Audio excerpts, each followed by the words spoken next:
Undangan Minggu ke-29 masa biasa tahun A yang sekaligus juga Minggu Misi Sedunia yang ke-94 18 Oktober 2020. Inilah aku, utuslah aku.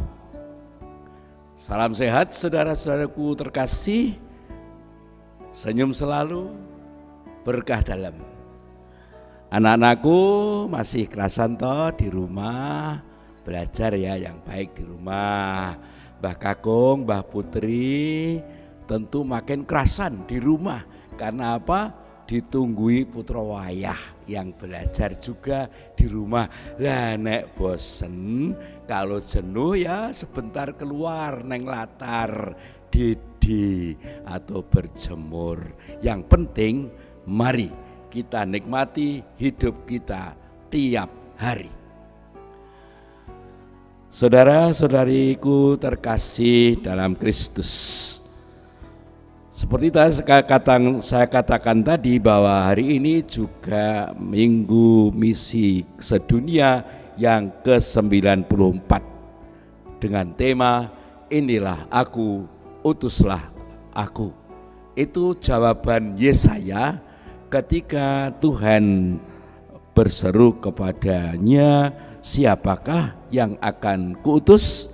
Lalu dengan mantap Yesaya menjawab, inilah aku, utuslah aku. Saudara-saudari terkasih, dalam buku Ruah edisi bulan Oktober, November, Desember 2020 penerbit Karmelindo Malang, halaman 76 tertulis wejangan Bapak Paus Fransiskus pada Minggu Misi tahun 2019 yang berjudul Kita adalah misi untuk dunia. Inilah yang beliau sampaikan. Mandat misioner menyentuh kita secara pribadi. Saya adalah sebuah misi selalu. Anda adalah sebuah misi selalu. Setiap pria dan wanita yang telah dibaptis adalah sebuah misi. Dan selanjutnya Bapak Paus mengatakan, sejauh menyangkut kasih Allah, tidak ada seorang pun yang tidak berguna atau tidak berarti. Kita masing-masing adalah misi untuk dunia karena kita masing-masing adalah buah dari kasih Allah. Dan selanjutnya beliau mengatakan, ia telah menentukan bagi masing-masing anaknya untuk berbagi dalam kehidupan ilahi dan kekalnya. Dari Efesus bab 3 ayat 6. Singkatnya saudara-saudariku, bermisi adalah berbagi kehidupan dengan siapapun juga, karena bermisi adalah pemberian diri. Misi itu sendiri berarti tanggapan bebas dan sadar akan panggilan Tuhan. Tuhan memanggil setiap orang untuk menjadi rekan sekerjanya menyelamatkan dunia. Penyelamatan itu sendiri dilaksanakan melalui berbagai macam bidang karya sesuai dengan panggilan kita masing-masing yang kita jalani untuk kepentingan bersama. Paulus dalam suratnya yang pertama kepada umat di Korintus mengatakan, tiap-tiap orang dikaruniakan penyataan roh untuk kepentingan bersama. 1 Korintus 12 ayat 7. Panggilan ini kadang disadari sepenuhnya oleh manusia, dan ketika sudah menyadarinya, lalu dia melangkah melaksanakan tanggung jawabnya sebagaimana dialami oleh Yesaya. Ada pula sikap lain, yaitu pada awalnya ada yang tidak begitu menyadari, dan sesudah menyadarinya lalu dia semakin mantap melaksanakannya. Antara lain dialami oleh Paulus sendiri. Namun kadang orang tidak pernah menyadarinya bahwa ia dijadikan alat Tuhan, meskipun dia sudah melaksanakan karya-karya yang baik, dia tidak sadar bahwa itu menjadi alat Tuhan untuk melaksanakan kehendak Tuhan, seperti halnya Raja Koresi dalam bacaan pertama kitab Yesaya hari ini, yaitu membebaskan bangsa terpilih dari pembuangan. Ini sungguh istimewa. Dari kitab Yesaya dan tema khusus Minggu Misi Sedunia ke-94 ada dua hal yang istimewa. Yang pertama adalah tadi, inilah aku, utuslah aku. Yesaya konsekuen dengan jawabannya itu dan kemudian melaksanakan tugasnya sebagai nabi terhadap bangsa terpilih. Yang kedua adalah Raja Koresi.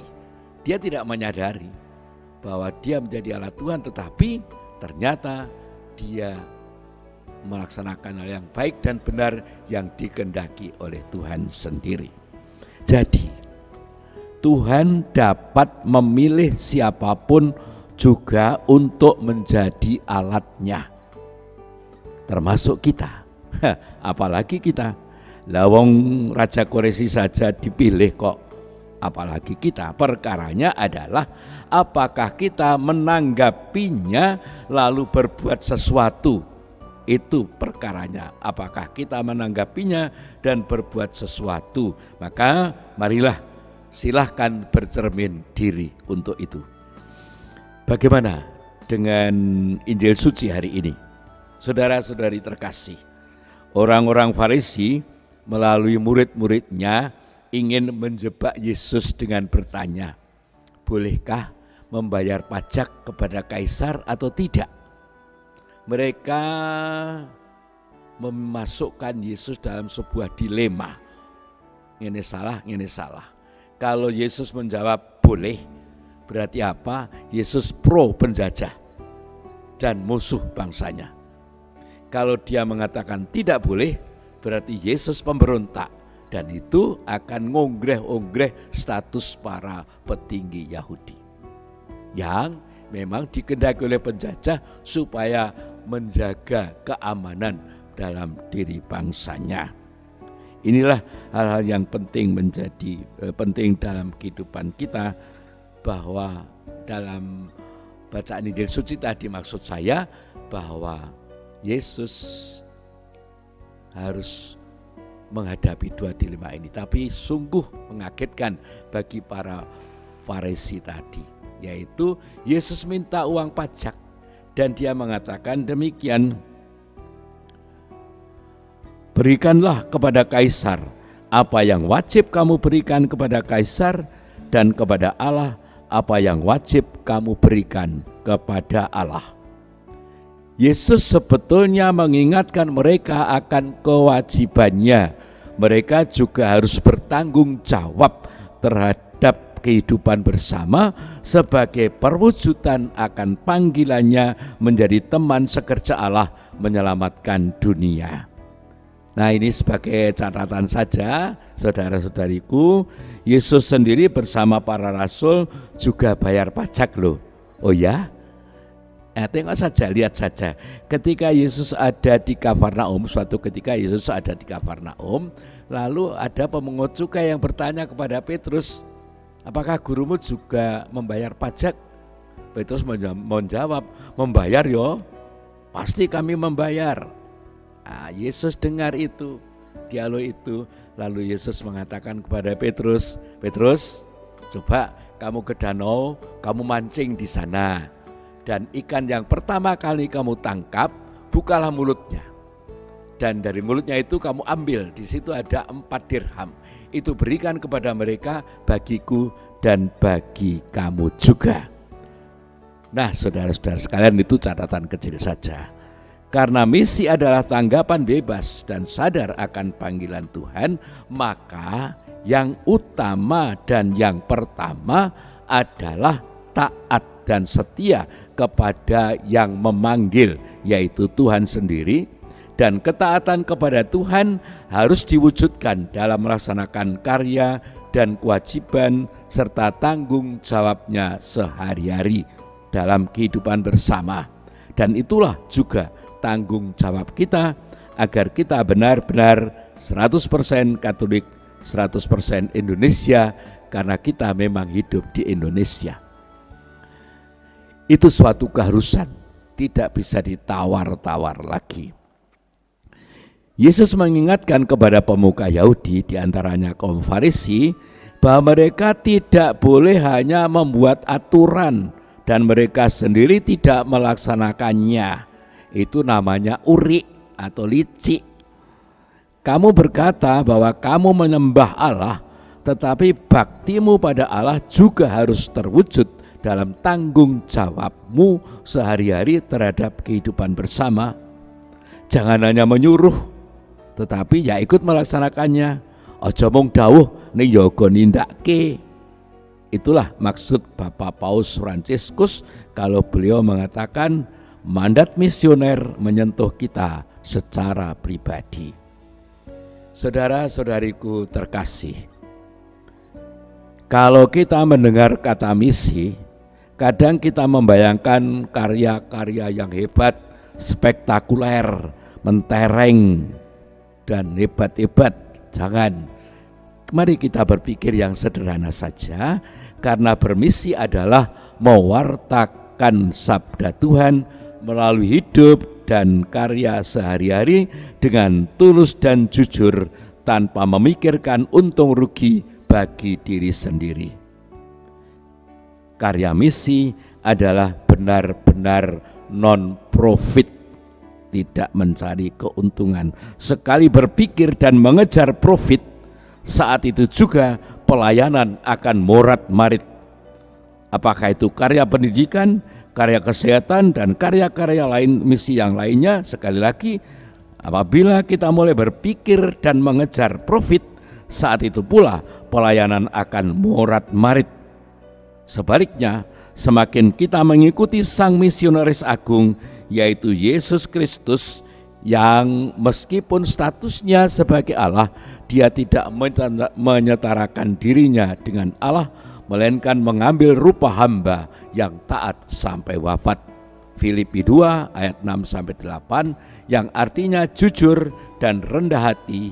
Meskipun kadang terasa berat, pelayanan kita akan semakin sehat dan memikat. Meskipun berat, pelayanan kita akan semakin sehat dan memikat. Ada sebuah pernyataan menarik. Semakin kita sombong, semakin kita akan ompong. Sebaliknya, semakin kita rendah hati, semakin hidup kita akan berarti. Saya ulangi, semakin kita sombong, semakin kita akan ompong. Sebaliknya, semakin kita rendah hati, semakin hidup kita akan berarti. Maka bekal utama agar dapat bermisi dengan baik yaitu hati yang baik. Karena hati yang baik akan membuahkan perilaku yang baik pula. Di Proliman Bogem Kalasan ada tulisan yang berbunyi demikian: jagalah hatimu, sebab hatimulah yang menentukan hidupmu. Karena itu saudara-saudariku terkasih, aku mesti selalu gembira dalam melaksanakan tugasku, melaksanakan panggilanku mewartakan Injil kepada semua manusia. Itulah lagu yang akan dilantunkan oleh sahabat saya, Pastor Yakobus Ginting dari Tanah Karo, Sumatera Utara. Di penghujung renungan ini, Pastor Yakobus Ginting akan menyanyikannya dalam bahasa Karo dan Pastor Yakobus Winarto akan membahasakan dalam bahasa Indonesia. Mari silakan Pastor Ginting. Rusur meriah ukurku, nalinken krina dahinku, tupung meriah tupung susah, rusur aku dalin kenca. Aku idilo Tuhanku, aku ipilih Tuhanku, baba berita si meriah man kerina manusia. Terima kasih Pastor Ginting, sekarang Pastor Yakobus. Selalu gembira hatiku, lakukan semua karyaku. Saat senang, saat susah, aku kan selalu melangkah.